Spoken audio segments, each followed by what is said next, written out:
kembali lagi di channel Elgas dengan gua Ghazali sebagai host pada video kali ini di tutorial Python. Anggap saja teman sendiri yang ngajarin. Oke, kali ini sesuai judul kita akan membahas tentang percabangan di video kali ini. Oke, sebelum kita masuk ke percabangan, kita bikin dulu filenya percabangan.py seperti ini. Oke, jika sudah, kita sebelum kita masuk ke percabangan, kita akan memahami dulu konsep dasar dari tipe data boolean. Nah, di video ketiga itu kita sudah bahas dengan tipe data. Nah, salah satu dari tipe data ini ada namanya tipe data boolean. Tipe data boolean, nah beda nih, kalau angka kan tipe data integer ini berisi bilangan bulat. Nah, kalau tipe data boolean ini dia berisi dua nilai saja. Jadi kalau bilangan bulat kan ada -1, 0, ada banyak seperti itu. Kalau di tipe data boolean kita hanya bisa mengisinya dengan benar dan salah. Nah, benar dan salah ini bisa berarti true dan false. Nah, gitu. Jadi ini nanti tipe data boolean hanya bisa diisi 0, 1 atau tipe datanya true atau false kayak gitu. Oke, kita masuk dulu nih. Tipe data boolean itu anggap aja kayak logika ya, tipe data logika yang dimana dia itu bernilainya cuma true dan false. Anggap aja nih, misalnya ada 5 kurang dari lebih dari 4. Nah, menurut kalian ini hasilnya apa nih? Nilai kebenarannya apa? Apakah ini benar atau salah? Nah, jika 5 betul-betul lebih dari 4, maka hasilnya akan benar, hasilnya true. Nah, jadi beda nih kalau misalnya kita bikin 4 lebih dari 5, dia nilainya akan false karena salah, karena 4 itu nggak lebih dari 5. Nah, kalau kita print ya, misalnya 5 lebih dari 4 dan kita print 4 lebih dari 5 seperti ini. Dan kita coba kita running. Kalau kita running hasilnya seperti ini. Hasil dari 5 lebih dari 4 itu true, dia benar. Tapi kalau 4 lebih dari 5 itu salah. Oke. Nah, jadi kita untuk menghasilkan nilai boolean kita bisa banyak nih. Nah, kita bisa masukin ke variabel juga. Jadi variabelnya ini akan tipe datanya boolean. Kalau kita print di sini, ini berarti jadi hasil ya. Hasil 1 misalnya, hasil 1 di sini hasil 2, di sini hasil 1, di sini hasil 2. Kalau kita running ya, kalau kita running dia bakal true false sama seperti sebelumnya. Baru kita masuk ke materi kita kali ini, percabangan. Percabangan itu anggap aja seperti ini. Oke, contohnya dalam penilaian ya. Misalnya kalau nilainya lebih dari 90 dia dapat A. Kalau nilainya lebih dari 80 tapi dia nggak lebih dari 90 dia dapat B. Kalau dia nilainya lebih dari 70 C. Selain itu dapat D. Nah, ini yang namanya percabangan. Nah, kita akan bikin nih. Jadi logikanya seperti ini teman-teman. Dia bakal ngecek nilai, apakah nilai ini lebih dari 90. Jika benar dia jalan ke sini. Jika salah dia akan ke sini, dan di sini akan ngecek juga nih apakah nilai ini lebih dari 80. Jika benar ya dia ke B, jika salah ya dia bakal lanjut lagi kayak gitu. Nah, seperti itu teman-teman. Dan seterusnya. Oke, kita akan coba bikin kayak gitu di Visual Studio Code. Oke, kembali lagi di sini. Kita akan bikin hal yang serupa. Misalnya nilai kita isi sini, nilainya 80. Nah, kita pakai percabangan if. If itu jika nilai lebih dari 90 atau lebih dari sama dengan deh, biar 90-nya juga masuk, lebih dari 90. Terus nah, kita bikin yang namanya blok kode. Blok kode itu yaitu body atau isi dari if-nya, teman-teman. Biasanya gini. Jadi kita harus bikin gini, if nilai lebih dari 90, terus kita pakai titik 2. Jadi pakai titik 2, terus enter, dan harusnya ini dia akan menjorok ke dalam gini kayak paragraf kayak gitu. Kita print A seperti ini. Nah kalau kita running, dia nggak ada apa-apa nih, nggak bakal keluar apa-apa. Kenapa? Karena nilainya tuh 80. Nilainya nggak memenuhi syarat dia lebih dari 90 teman-teman. Jadi dia blok kode ini yang menjorok ke dalam ini, yang setelah titik 2, ini hanya di running ketika ini terpenuhi ya. Jika ini terpenuhi atau ketika if-nya itu di sininya itu true.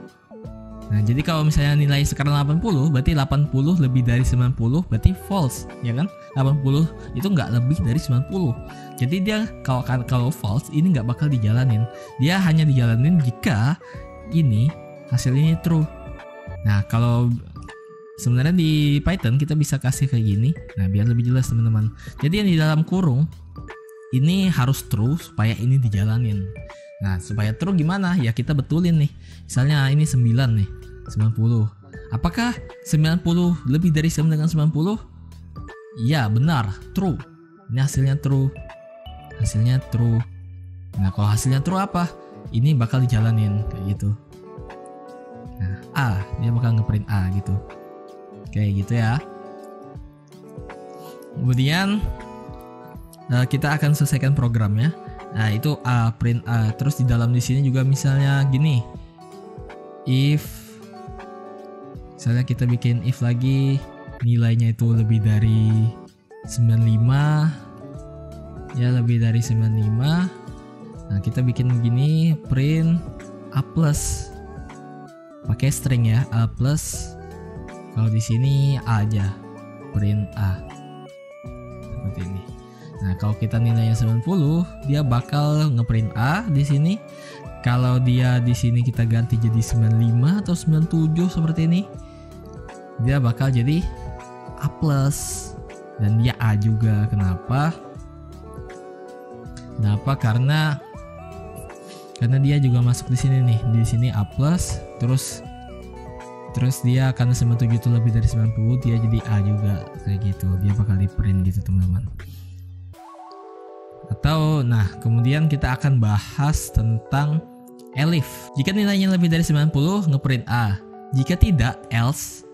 Nah, jika tidak else, dia ngeprint B. Jadi kalau asalkan dia di atas 90, dia bakal ngeprint A. Kalau dia di bawah 90, misalnya 89, seperti itu, dia bakal ngeprint B. Nih, dia bakal ngeprint B, teman-teman. Beda ya. Nah, jadi di sini berarti jika benar, bacanya gini, jika benar maka dia ngeprint A. Jika salah, ya dia ngeprint B kayak gitu ya. Kalau misalnya udah dia masuk ke A, B ini nggak bakal dijalanin ya. Jadi kalau misalnya kita ganti 99,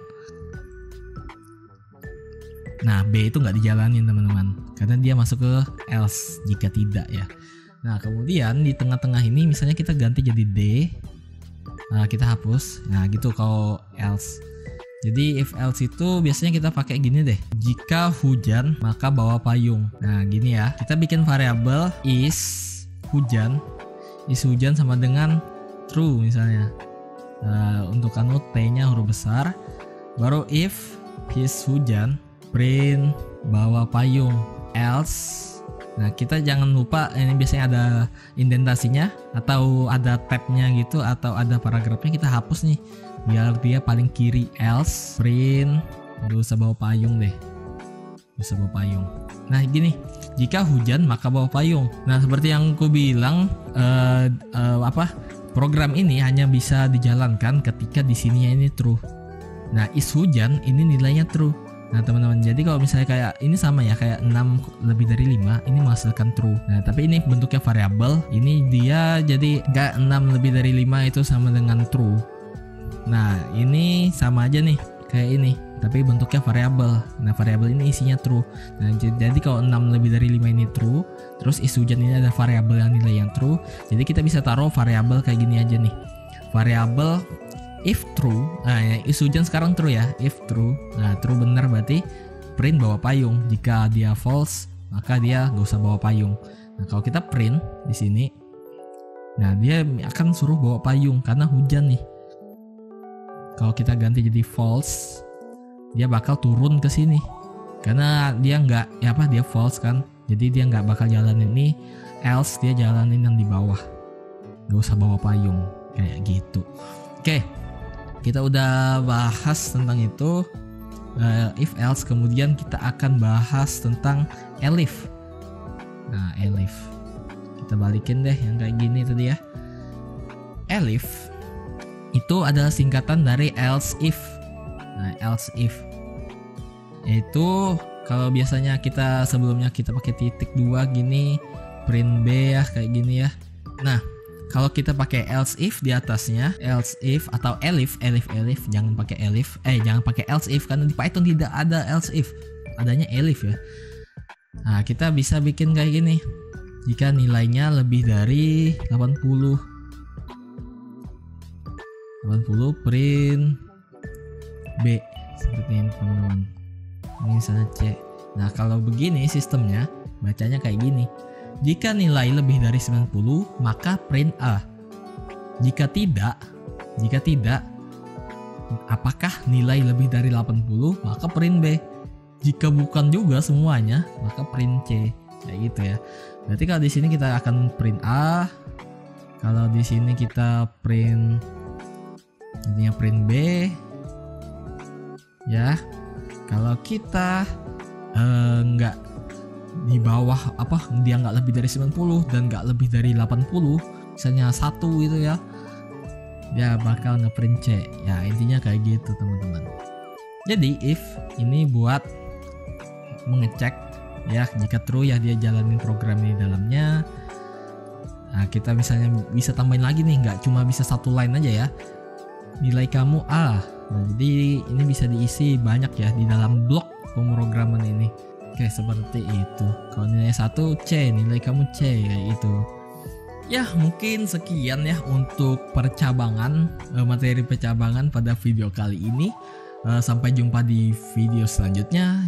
Dan kalau misalnya ada pertanyaan bisa drop komen di bawah. See you next time. Bye bye.